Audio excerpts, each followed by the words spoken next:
No, I'm not worried at all. I rely on God, Allah. Bismillah, alhamdulillah, wassalatu wassalam ala rasulillah.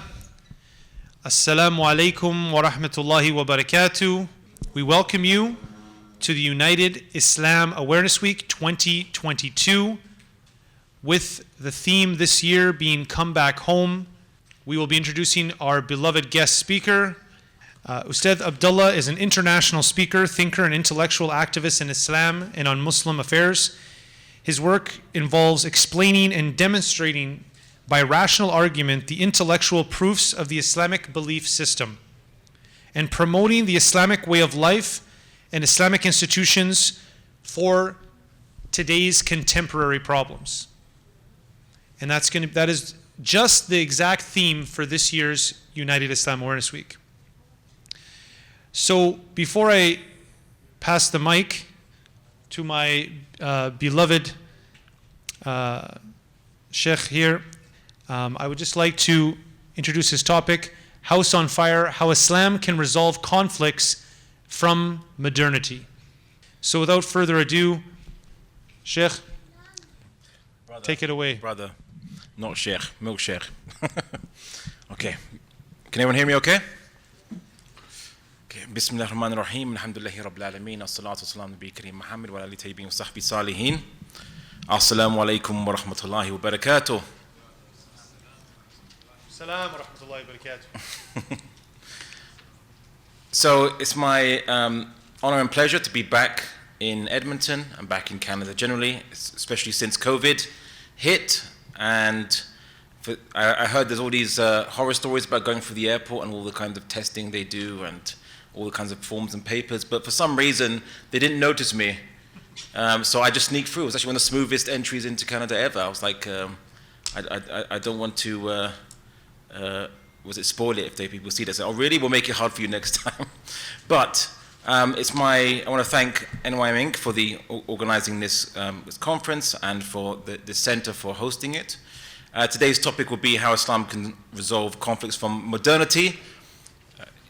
None of the topics will be controversial, but some may find it controversial, and so I suppose the organizers chose House on Fire to represent not a metaphor, but perhaps what the house would reflect after this conference ends, for those who might have issues with it.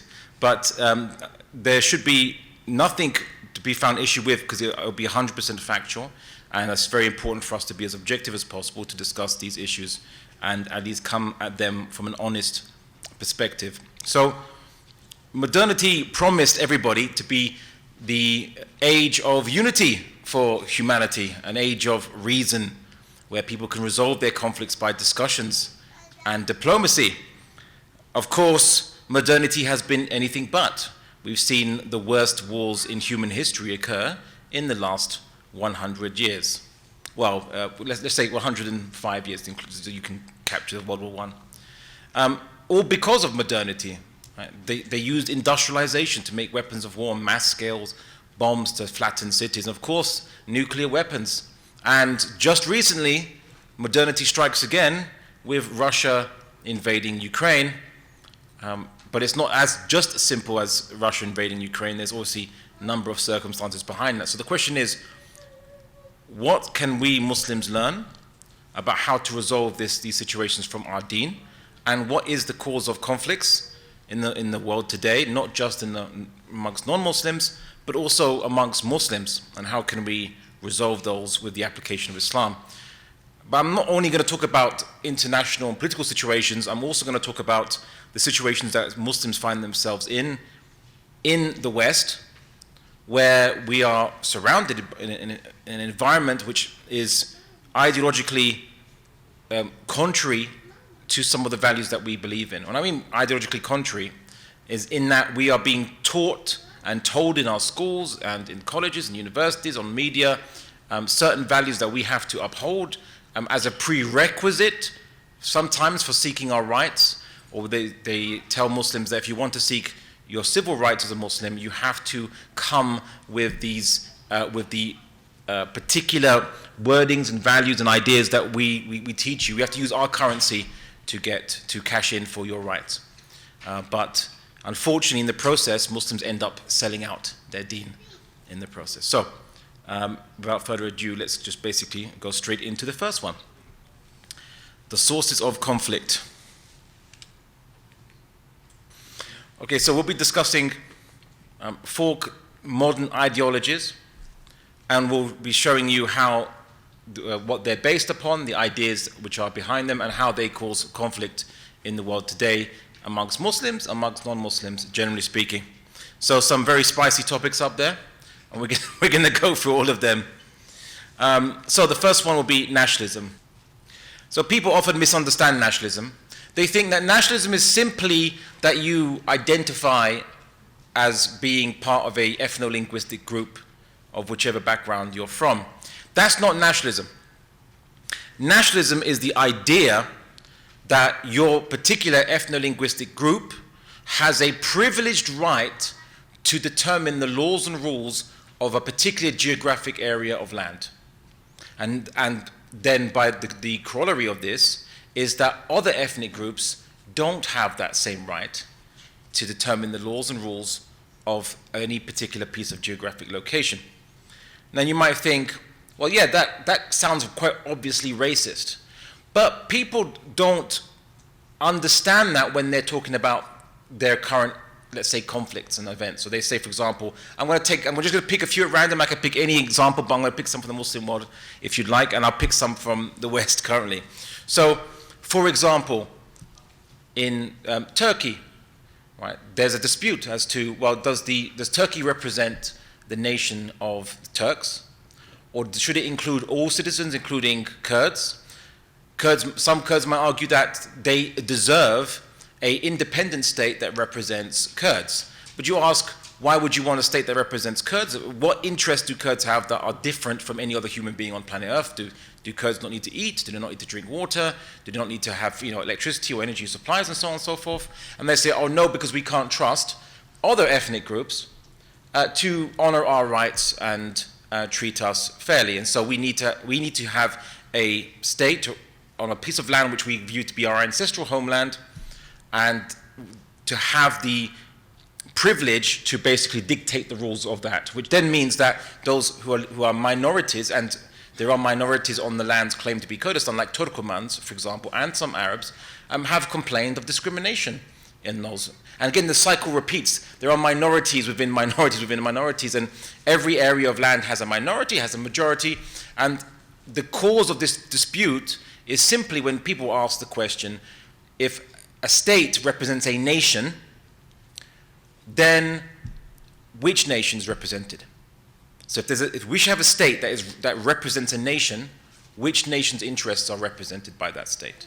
And you might think to yourself, well, isn't a nation just anyone in an arbitrary border, for example? Well, no, because the idea of a nation, it means anyone who speaks a particular language or has something which defines them, makes them slightly different from anyone else. Although it is arbitrary, by the way, because, and to give you another example, again, controversial, you have after colonialism, you had Italy colonized Somalia, and you had Britain colonized Somalia, and simply based on these two colonial powers, which part of Somalia they colonized, you now have Somalia and Somaliland. What's the difference between the Somalis of Somaliland and the Somalis of Somalia? Same religion, same language, right? There's not a different language that I'm aware of, or different food, different clothing perhaps? Nope. So, but simply because of a very slight difference in history, and it's due to colonizers, they now view themselves as somehow different. Right? And nationalism actually is arbitrary, because where do you draw the line? What makes one group a different nation to another group, especially those who speak the same language? Does England and Canada view itself as the same nation anymore? Right? Well, no, even though they speak English. But even within Canada, you have French speakers and English speakers, and the French speakers don't very much like being dominated by English speakers. Right? So they have to ask for autonomy, right? Nationalism, and of course, I can give you so many other examples. Ethiopia, right? The Tigray don't like being dominated by the majority group in Ethiopia. They had a civil war. They're now winning. But you have the Oromo people in Ethiopia, and of course you have Somalis in the south. All these conflicts based on who does the state represent. But why should the state need to have a concept of who it represents? Surely it just should be an administrative system that administrates to any human being within its jurisdiction, doesn't really care whose interests should be administrated. But nationalism was the idea that states represent peoples, and peoples are defined as usually an ethno-linguistic group. Because why have a border in the first place? If you have borders, that means there has to be a difference between people. And so in the 19th century, the Europeans came up with the idea of nationalism. They thought it was actually a more enlightened way to divide the world. They said instead of empires, where you have one dynasty that controls multiple peoples of different ethnic groups, which was the norm in history, or in history people usually had tribes. Like just because you're from the same ethnic group doesn't mean that your tribes would unite with each other. They'd usually fight each other. They'd fight their neighbors before they fight, foreigners, right? So like the ancient Greeks, they all spoke Greek, but they all had many wars against each other. They didn't care about, we're all fellow Greeks. They didn't care about that, to make a one nation concept. It's really brand new, the idea of nationalism. It's a Western ideology, but racism does come from it because the idea of nation is based on ethnicity. Right? So there's always going to be that. And even in countries which are, you could say, artificial nations, ones which were created from a variety of ethnic groups, there's still racism in those countries. Why? Because usually a particular country was formed by people that come from one particular ethnicity. And so they'll always say, we or our ancestors were the founders of this particular country, and you all have to respect the traditions of the founders of this country, which is English, Anglo-Saxon, Protestant, whatever, right? Yeah, what they call WASPs, White Anglo-Saxon Protestants, in North America and in Canada and so on, all such places, and Australia as well. But of course, even in Ukraine and Russia, which everyone is now wondering, like, what's going on there? What most people didn't realize is that, again, this doesn't justify what Russia did, but there are Russian speakers in Ukraine. There was a kind of a peaceful revolution that occurred in Ukraine, 2014, and people voted in new members of the parliament. And that included popularists, those who were basically, let's say, a little bit ultra-nationalist Ukrainians. And these ultra-nationalist Ukrainians wanted to push a law to cease recognizing Russian as a minority language. Just it's no longer officially recognized by the state. Right? The minority Russian speakers, obviously, they're not going to like that very much, because they said you're in Ukraine, you speak Ukrainian. It's slightly different from Russian for those of you who don't know the difference between Ukrainian and Russian. And this, of course, Putin didn't have a bleeding heart for his fellow Russian speakers around the world, but he used that as a pretext to then help the Russian speakers who wanted to say, well, we want autonomy. He said, okay, why don't you ask for autonomy? I'll help you. And the rest becomes history. Right? So there was, in essence, Ukrainian kind of almost fascists that were trying to take over, that were coming to power, being voted into power. Not all of them, not the majority, but there were a minority of them who were even somewhat neo-Nazis, actually. A minority of the Ukrainian political parties, but that sparked off almost an ethno-linguistic conflict, or a conflict of nations within Ukraine with a minority group, which is the Russian speakers. And of course, India is also a very big example, right? Very recent example. You might say, Abdullah, but I don't understand India, because India has multiple ethnic groups, multiple languages. Yes, it does, and that's also an irony of it, is that it shouldn't be one nation, technically speaking. But the reason why it's one nation is all thanks to, yet again, British colonialism, and Britain just saying, well, this whole area, all of you kind of look the same to us, you're one people, kind of. Or apart from you, Muslimans, we've seen your religion elsewhere, we know your religion is not from India, right? And that kind of caused the viewpoint of people from Al-Hind to see each other as different. The idea of the Hindu becomes born under the British rule, because there was no name for people who were pagans or polytheists. The Arabian polytheists, what was the name of their religion? They didn't call themselves Arabus or Arabianists, right? They didn't call themselves that, right? There was no name for their religion, right? Much like the Greeks didn't have a name for their religion. Pagans don't really have a name for their religion. It's just they follow all the random things they do. But you can thank the British for giving them the polytheists of Al-Hind a common name, identity, which was the Persian word for any form for a person who's from Al-Hind. Hindu just is the Persian word for someone who's from India. That's it. Technically speaking, if you can speak Persian, all people from Al-Hind, Muslim, Sikh, Christian, and polytheists are all Hindu.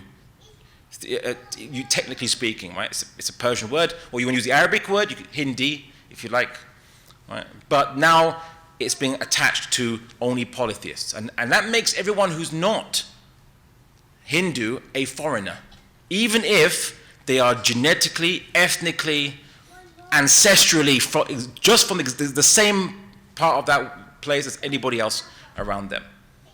Right? So, if you want to stop the conflicts in the world today, nationalism needs to go. And again, it is a recent concept. Right? Before this, people either saw themselves united under kings or dynasties, different ethnic groups under one dynasty. It was normal, or they were in their own tribes, but generally speaking, or kings, or they had city-states back in the day. But the idea of nationalism, it's a brand new concept. It's a type of asabiyya, which is the Arabic word for groupism, which is the West thought was a more enlightened asabiyya. If they say, let's just pick language as the main criteria for how we're going to divide the world. And of course, the problem is that the world is not that clean cut, because there's always minorities. There's people intermixing with each other. People live intermixed with each other all the time. So wherever you draw the border, guaranteed there are minorities in that state, and guaranteed at some point those minorities are going to be discriminated against, because people always have a preference for their own ethno-linguistic group, or their own group, of any kind of group, whether it's a tribe, whether it's family, whether it's whatever. Everyone has a tendency or preference.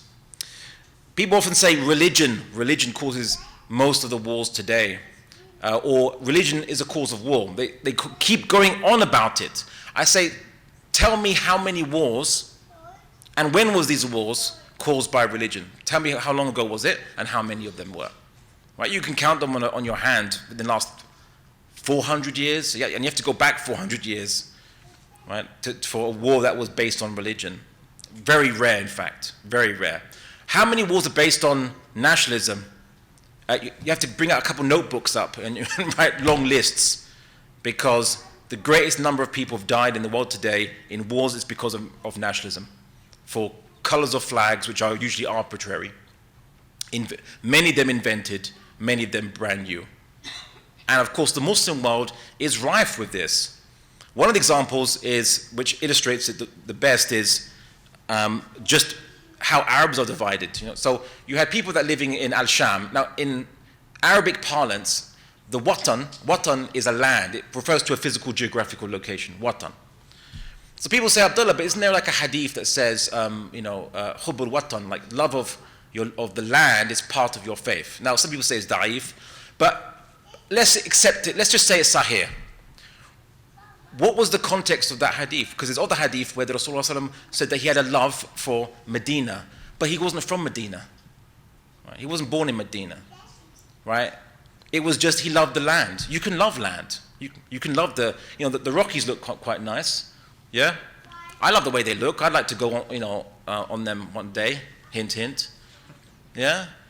But does it mean now that I'm going to identify politically, or part of my identity with the Rockies is just because I love them, right? That's how it's ridiculous. Al-Sham is a watan, but one land, as in one geographical unit. But it's divided into Lebanon, into Syria, into Jordan, and into Palestine before Palestine was usurped further. The idea of these countries are arbitrary because people who are Shami Arabs, roughly will have similar cultures to each other, or pretty much the same, and accents slightly different, but not so different compared to Iraqis or those from Masr, right? Those from Egypt. But yet, since the colonialism came and new flags and new boundaries, many of these boundaries were put between families, so families were kept apart because a new boundary was put between them. Suddenly, they're two different nations now. Right? It's completely arbitrary. But see how Muslims adopted it, these flags, adopted these identities, and now they have kibr on these, they have pride in these identities, even though you didn't even choose it. Why are you having pride on something you didn't even choose? You know, that's ridiculous. Right? At least if you're gonna at least have pride for something you achieved or accomplished, like you got a PhD or something, then all right. I mean, even then, you're not meant to have kibr, but at least I could understand that better than having pride in something you didn't choose at all whatsoever. And Asabiya, they have groupism, right? Even though Muslims are meant to be one family. Next slide, please. So for those of you who are interested to see the intellectual origins of nationalism as a formalized concept, a German Enlightenment thinker, Johann Gottfried Herder, he talked about how nations are defined very much, particularly by languages. He called it inclinations and characters, each formed, he felt, by the climates of each nation that they were living in. The climate made their character, but they are defined particularly by their language. So that was when he first posited the idea of nations being separate, and then the French Revolution gave the idea of getting rid of a king, and once you get rid of the king, you have a parliament or a type of representational government or democracy representing the people. Which people? The nation of the French speakers, the Franks. So it's no longer about dynasty, rule of the king of France, because if anyone looks in European history, the king of France has owned parts of Italy in the past, the king of Spain has owned parts of Holland, right? In the medieval world, kings could own all kinds of land of different language speakers, not a problem. That was just how it was. Right? It was mixed, and everyone was united underneath the regime, basically, in the age of kings. The Islamic concept, obviously, of Khilafah was one where we had one imam, but over a number of different Muslims and non-Muslims of different ethnic groups. But ethnicity was irrelevant in Islamic teaching. And where those Muslims who were not very well practicing, like the Umayyads, who did try to make it relevant because they didn't want new converts to stop paying jizya tax, because the zakah, they don't have much control on where it goes. But the jizya tax, they have some control, so they wanted to keep that money going. So Persians would become Muslim, and they say, sorry, we don't recognize your conversion. You're Persians, you're not Arabs anyway, so who cares? Well, there was a revolution that kicked them out, and that rectified the matter, because the Persian Muslims said this is against Islam. Right? So it got rectified because it was against Islam. And of course, since the French Revolution, and then Napoleon Bonaparte became a dictator and took over France, and then his conquest of Germany actually, again, lit the spark throughout Europe of people looking at themselves as Germans, as French, as Belgians first, and having or desiring a country that represents their ethno-linguistic group. Right. And then it starts spreading around the world, especially after colonialism. But again, in many cases, the British made artificial countries, like India is an artificial country. It was never in the history of India has it ever been one country defined by one people. Yes, you've had empires that have taken large tracts of land of India, like the Maurya Empire, but they took parts of Persia as well, right? It was just one dynasty, an empire. It takes over land, like Roman Empire takes over lots of land. Doesn't mean that the Mediterranean people are one people, just because the Romans control all the Mediterranean coast, right? So this is something that we have to reject. Next slide. The Rasulullah sallallahu alayhi wasallam says, he is not one of us who calls to. Now the Arabic word, he says asabiya, but people translate the translation in English that you usually get, they say just tribalism. So Muslims, when you read it, you think, well, I don't really care about my tribe anymore. But although some Muslims actually do care about their tribe, for those who still follow it. But the word is asabiya, and the word asabiya is a general word. It's a general word. It means grouping, any grouping. So it would apply not just to those who in the past would be loyal only to their tribe, and would only bond with their fellow tribal members against everybody else, but it can apply to nationalism today as the modern asabiyya. Right? But we have to recognize asabiyya when we see it. And the Rasulullah ﷺ said, he's not one of us who fights for the sake of asabiyya, he's not one of us who dies for the sake of asabiyya, which means, quite strong, it means that you're not one of what?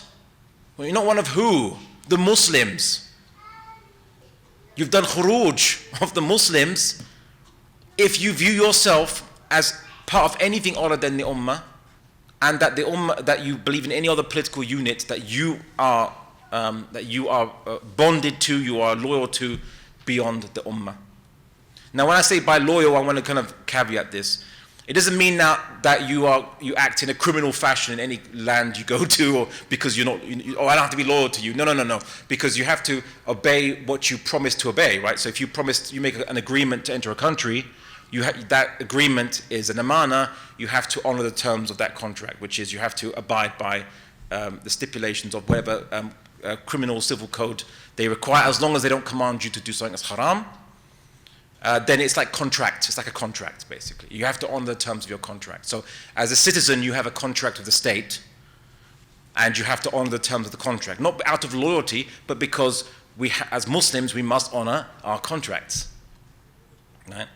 But loyalty, right? So who you care about in terms of wanting to defend, in terms of the common affairs you see. So if someone across the world in India is being oppressed for wearing the hijab, we view that not as, oh, that's, some foreigners who are having that oppression. It's sad, I feel for them, but, some foreigners. No, that's our family, it's our people, and it's our affairs. It might as well be us that are being oppressed for manifesting signs of Islam. Right here, it's the same. That's how we view it, as one affair. Our peace is one, our war is one, right? And our affairs are one. That's how Muslims are meant to see ourselves as an ummah. Islam has two concepts to solve this problem of nationalism and asabiyya. One is the concept of Bani Adam, that all human beings are all part of the same tribe. So if you want to be tribalist, okay, be tribalist, but we're all part of the same tribe. There's no other tribe than Bani Adam, which means we're all cousins, right? But not just as a religious or a belief, but also we're meant to believe in it literally, and science has confirmed that. We are all cousins. We're all genetically related. So that's been confirmed by science. And many people, I was encountering some people that say, our philosophy treats everyone as one family, the whole world as one family. I say, well, that's great if you say that you should treat the world as one family, but we literally believe the world is one family. We literally believe it. That's actually the actual case. It's not like an ideal sentiment for us. It's just fact. Right? So Islam simply tells us a fact, which is you're all from Bani Adam. Right? And Adam alayhi salam actually was weeping when he saw that many of his children would be going to Jahannam. Right? Were falling into hell for their sins and wickedness. So he views us as his family, as his descendants. So we should view each other as at the very least cousins, because that's what we are. But the second concept is, if everyone is a cousin, which means non-Muslims are our cousins, and of course we have that concern like we would to our cousins for non-Muslims. We don't want to see them suffering. We don't want to see them suffering injustice or oppression. But when we view Muslims, it's closer family. Right? It's ummah, from the root word in Arabic, meaning mother. Right? We're not like a qawm, a nation or a political unit. We are a family, close family in fact. So as much as you defend your close family if they're being attacked, if someone's attacking your brother, your sister, your father, mother, so on, we would defend each other across the world, wherever we are. And if Muslims reminded themselves of this concept, then you would cease to see the borders between the Muslim world. And of course, the Quran also says, the Quran commands that be not divided amongst yourselves. Right? Many Muslims, when you read it, think, is it just a woolly sentiment, just an ideal? No, it's for practical implementation, by the way. The Quran is practical, unless anyone dares say the Quran isn't practical. The Quran is saying, don't be divided. And what was fascinating was, Someone asked Abdullah, because they've heard me talk about the Islamic obligation to re-establish Khilafah, which all the classical, there's ijma across every madhab on the matter. The establishment of the political office of the Prophet Muhammad ﷺ, the successorship to it, it's called Khilafah, is an obligation. They say, but why don't we see Khilafah mentioned in the Quran? Why don't we see it say Khilafah is an obligation? You must have a Khalifa. Why is that not in the Quran? And I say, because the Quran is a book of wisdom. And I say, I don't understand, Abdullah. Are you contradicting yourself? I say, no. If the Quran had said Muslims must have a caliph, Muslims might treat that as a ritual office, like a figurehead office, like the Pope. The Pope has no political power. Right? And many of the Christian churches have fought with each other based on who should be the Pope or who should be the head of the church, but not to have any real political power, just symbolic. And there are people today, like, for example, even though the Ahmadiyya, even though their belief in a new prophet after Rasulullah already excludes them from what we will call the fold, because they basically contradict the verse of Quran that says that Rasulullah is Khatam al-Nabi. However, they say, oh yes, you have to give bay'ah to our Khalif because, he's a Khalif. Say, what makes him a Khalif? Like, even if we'll look past the glaring doctrinal differences here, we'll look past that for the sake of argument. What makes him a Khalif? Oh, because, we give him bay'ah. It's like, does he have any political power? Does he have any government or office or anything like this, of where he can actually offer governmental services? And as the hadith of Rasulullah said, the imam is the shield behind which the ummah fight and defend itself, which means as a minimum, the imam has to be able to defend the ummah, or at least give very good defense to the ummah. So it's a political capacity to itself. Well, obviously not. But then it's just like anyone could call himself Khalif then, isn't it? And it means nothing. Like, there's some guy called Bob can call himself Khalif, and that's it now, it becomes Khalif. Right? Ironically, the irony was just like with Daesh as well. They randomly call one of their guys Khalif. Does that make it Khalif? Well, no. Right? Because, again, like, if the Khalif is too scared to go out in public because he'll get bombed, don't think he's a shield for anyone. If he can't be a shield for himself, and that's just the tip of the iceberg of the criticisms I have of that, but just to give you an example. So then why is the Quran not use the word Khalif? Because it wants you to achieve a state, not just a name. It says, be not divided amongst yourselves. Get to the situation where you're not divided amongst yourselves. If it looks like that, great, you've met the commandment. But how do you achieve that? Well, the only way you can have political unity is under one leadership. You can't have multiple different states, each sovereign, each separate, but say, yeah, we're all unified. But no. Right? That's not unity. Even in a federal system, you have to have a federal government that provides unity, even if it gives some devolved powers to its constituent states. So in Islam, the basis for unity isn't one where we say all Muslims must believe the same opinions, because that's never going to happen. Not even the Sahabas agreed with each other. So if they can't achieve it, how can we achieve it? That's not the basis of unity. Unity is that our affairs are one, and our war is one, and our peace is one, and that can only be when we have one leader. Right? But don't get too focused on who the leader is. Get focused on the situation we need to create. That's the hikmah of the Quran, and why it doesn't say the Khilafah is fard. Otherwise, Muslims would be fighting over just getting anyone called a Khalifa, rather, and ignoring and missing out the actual end result you need to achieve. Yeah? And of course, the Quran says, rule by what Allah has revealed. So if you have Muslims not divided, ruling by what Allah has revealed, these are the two definitions of the Khilafah. That's what Khilafah is. That's it. Call it what you want, Imama, Sultaniya, whatever you want to call it. That end result's achieved. That's what the Quran commands. So that's how Muslims can deal with nationalism.